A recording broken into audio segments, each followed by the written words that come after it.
Guys, അപ്പോൾ ഇതിന് മുമ്പുള്ള ഹൗസ് ഡ്രൈവർ ജോലിയൊക്കെ ക്യാൻസൽ അടിച്ച് ഞാൻ നാട്ടിലോട്ട് പോയപ്പോഴത്തേക്ക് ഞാൻ ഹൗസ് ഡ്രൈവർ ജോലി ഞാൻ ചെയ്യത്തില്ല, മടുത്ത് എന്ന് പറഞ്ഞാണ് ഞാൻ പോയത്. പക്ഷേ ഇപ്പം ഞാൻ ഓക്കെയാണ് ഗൈസ് ഈ ഒരു ജോലിയിൽ. അതാണ് ഞാൻ പറഞ്ഞു വരുന്നത്.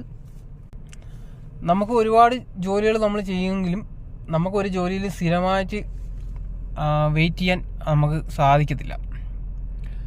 അത് എന്തുകൊണ്ടെന്ന് വെച്ചാൽ ജോലി ചെയ്യുന്നതിന് നമുക്ക് കുഴപ്പമില്ല, പക്ഷെ നമ്മളെ മേളിൽ ഒരുപാട് പ്രഷർ തരുന്ന ജോലിയൊക്കെ ആകുമ്പോഴത്തേക്ക് നമുക്ക് ബോറടിച്ച് തുടങ്ങി, ലാസ്റ്റ് നമ്മൾ മതിയാക്കും.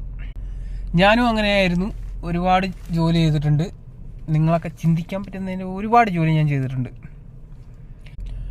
ഉറക്കമില്ലാതെ ഇരുന്ന് രാത്രി 1 മണിക്കും 2 മണിക്കൊക്കെ ഇരുന്ന് ചിന്തിച്ചിട്ടുണ്ട്. എൻ്റെ അനിയൻ വരെ ജോലി ചെയ്യുന്നുണ്ട്, അവന് വരെ സ്ഥിരമായിട്ട് ജോലി ചെയ്യാൻ പറ്റുന്നുണ്ട്, എന്നെക്കൊണ്ട് എന്തുകൊണ്ട് സാധിക്കുന്നില്ല എന്ന് വരെ ഞാൻ ചിന്തിച്ചിട്ടുണ്ട്.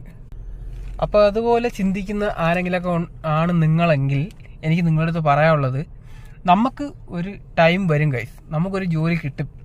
ആ ഒരു ജോലിയിൽ നമ്മൾ എന്താ പറയുക, കണ്ടിന്യൂ ചെയ്യണമെന്ന് നമുക്ക് തന്നെ തോന്നും.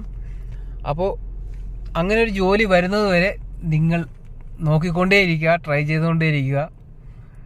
അങ്ങനെ ട്രൈ ചെയ്യുന്നവർക്ക് എന്തായാലും അങ്ങനെ ഒരു ജോലി കിട്ടുക തന്നെ ചെയ്യും. ഇപ്പോൾ എനിക്കും കിട്ടിയിരിക്കുന്നത് ഗൈസ്.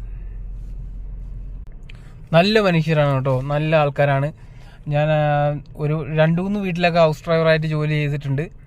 പക്ഷേ ആദ്യമായിട്ടാണ് ഇങ്ങനെയുള്ളൊരു വീട്ടിൽ ഞാൻ ഹൗസ് ഡ്രൈവറായിട്ട് ജോലി ചെയ്യുന്നത് കേട്ടോ. സമയമാകുമ്പോഴത്തേക്കും നമുക്ക് ഇഷ്ടപ്പെട്ട ജോലി നമുക്ക് തന്നെ കിട്ടും. അപ്പോൾ അതുവരെ ട്രൈ ചെയ്തുകൊണ്ടേ ഇരിക്കുക.